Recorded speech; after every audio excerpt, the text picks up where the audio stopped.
अस्सलाम वालेकुम नाज़रीन, मैं राजा आतिफ ज़ुल्फ़िकार आपकी खिदमत में हाज़िर हूँ। नाज़रीन, गुजरांवाला में जो पीडीएम का जलसा है उसमें बहुत कम वक्त रह गया है। हम ये कह सकते हैं कि अगले 48 घंटे में जो है वो उसकी सरगर्मियाँ अपने अरूज पर पहुँच चुकी होंगी और जो उस जलसे के शुरका हैं वो अपने रास्तों की तरफ रवां दवा होंगे। और अभी आज के प्रोग्राम में हम ये बात करेंगे कि इस जलसे के सिलसिले में हुकूमत की हिकमत अमली क्या होगी, अपोजिशन की क्या हिकमत अमली होगी और इस जलसे के असरात क्या मुरतब होंगे इसकी कामयाबी या नाकामी की सूरत में।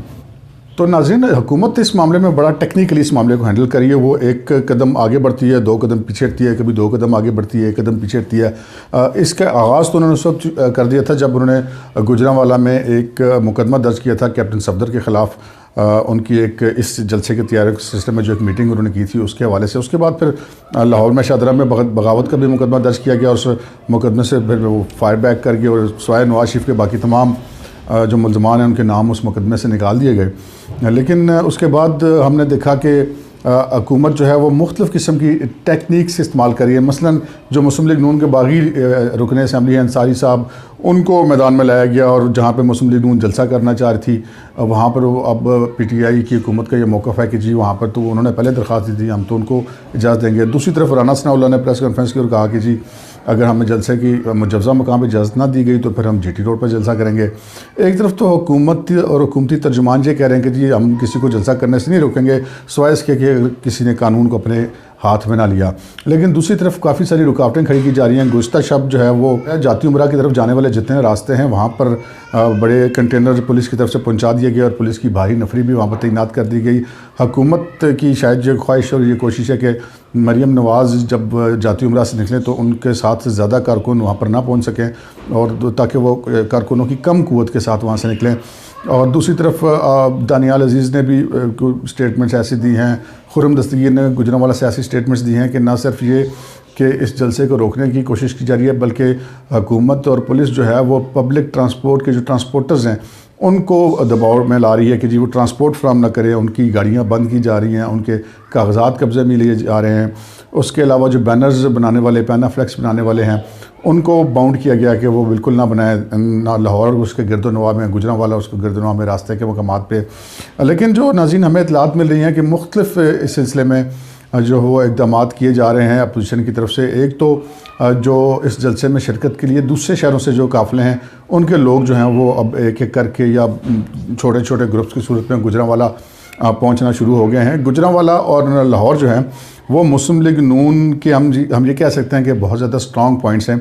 वहाँ पर वो किसी दूसरे की मदद के बगैर भी बहुत बड़ा और ताकतवर जलसा करने की पोजीशन में है। लेकिन अगर इसके साथ साथ अगर दूसरों की सपोर्ट हो जाती है तो यकीनन ये सोने पे सुहागा होगा। नाज़रीन, बिलावल भुट्टो की तरफ से जब ये ऐलान किया गया कि वो जलसे में शरीक होंगे और जुलूस के हमरा शरीक होंगे, उसके बाद से पीपल्स पार्टी भी जो है वो पंजाब हुकूमत की कार्रवाइयों का हदफ बन गई और एक जो उनका वहाँ उन्होंने एक कॉर्नर मीटिंग की थी उसको पुलिस ने उलट दिया, वहाँ से बंदे उन्होंने गिरफ़्तार किए और मुकदमा दर्ज कर लिया कि ये कोरोना फैलाने की कोशिश कर रहे थे यहाँ पे ये जलसा करके। इस पर पीपल्स पार्टी के जो तर्जुमान हैं कमर जमान कायरा, उन्होंने बहुत सख्त रद्द-ए-अमल भी दिया। दूसरी तरफ मौलाना फजलुर रहमान के बारे में ये मालूम हुआ है कि वो अपने जो हैं वो रज़ाकार फ़ोर्स के हमरा लाहौर से एक जुलूस लेकर निकलेंगे और आकर गुजरांवाला में इस जलसे में शामिल होंगे जो पीडीएम के सरबराह हैं। तीसरा नाज़रीन, मुस्लिम लीग नून की हिकमत अमली इस मामले में बहुत ज़्यादा अहम है। एक तो मुस्लिम लीग नून इस जलसे की मेज़बान जमात है और मरीम नवाज़ के ऊपर इस वक्त सबसे ज़्यादा ज़िम्मेदारी है। मरीम नवाज़ की कोशिश होगी कि ज़्यादा से ज़्यादा जो कारकुन है वो जाती उमरा पहुँचें और जाती उमरा से वो बड़े जुलूस को लेकर निकलें और यकीनन अगर वो बड़े जुलूस को लेकर वहाँ से निकलने में कामयाब होती हैं तो लाहौर शहर से उनका जुलूस फिर बहुत ज़्यादा बड़ा होगा और फिर उसके बाद उनके कारकुनों को बज़ोर क़ुव्वत रोकना शायद मुमकिन ना रहे।